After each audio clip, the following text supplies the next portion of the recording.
Mutongoi wa chama cha Wiper Stephen Kalonzo Musyoka ni wakulia siama cia kiuteti yikithikana ni cianenga akamyana ya kuyana ya kukitia ivila kwethukanio thina unyuvani wa mwaka wa 2027 pamwe na maunyuvani manini alameuka itina wa nzama ya IEBC kuseuvwa. Kalonzo anena unthini wa umbano wa G7 ula watwaiwa va musini wa Masaku kiloloni cha kwikia kavinya na vala mwene kivila wa ngwatanio ya magavana Governor Anne Waiguru wawetakana menda mwakani usu wa 2027 magavana meithi wa 20 maka. Daniel Mwongela nukuelezea.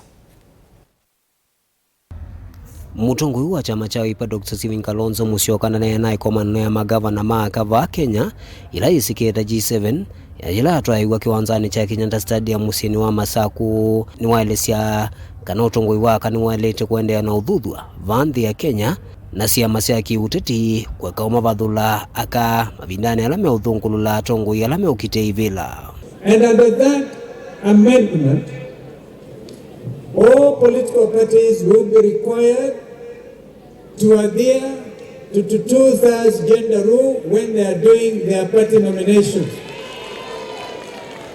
But for that to happen, you need to tell your party leader, to tell the people in parliament, to now use the political will and expeditiously enact amendment to to Elections Act 2011. If you don't do that, you will have missed this opportunity. And I think it's just a window. In a window opportunity kidogo sana.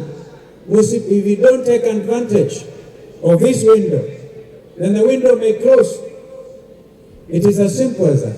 Ukonia maundu ma utongoi wa nthi ya Kenya, utongoi wa chama cha Wiper ni waendea na uthingila kana endea na ungamana evende ya muongo kusukumia serikali ya Kenya kwanza na kuungamana ene nthi nikenda makio cho kivikie kwithukiwa na uthukumi musio wa serikali kuendea na ukusiwa.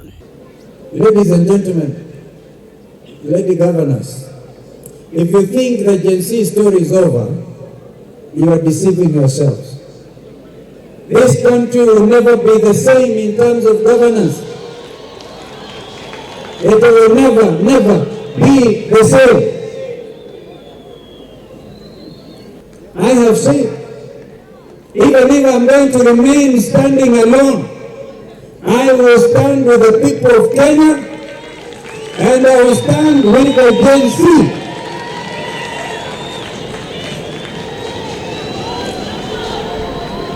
Times have changed. And so this is it. Hapana wengine wasema hii namna hii. No. Please look at me and I'm speaking from my chapters. Namo magavana mwonza ni maendea na uthingila kana mekuendea na kukitia na kuthuthia kaingi kukitia ivila cia utongoi nikenda kwikithia usakwani ni ukite utalo wa kala meitha utongoi ni wongeleka kwa kilungu kinene na kuendea na uthingila wiananu wa kimivae. Tulianza na magavana 3, sasa tuko 7 na tunataka kuelekea magavana 24. Na tunataka kuwasaidia wale ambao wanataka kujitokeza ili waweze kusimama. Kila moja ya G7 hiyo ambayo tunaita mentorship. Na mentorship ni kusema kusimama na kina mama, kuwasaidia kwa masomo, mawaidha, kuja kusoma kwa kuona kwa example, wanaona vile maendeleo inafanywa kama vile ambavyo tulikuja Machakos jana. Ladies and gentlemen, I wish to applaud the G7 caucus. Daniel Mwongela, Mutongoi TV, kuma va kiwanzani cha Kenyatta Stadium kauntini ya Masaku.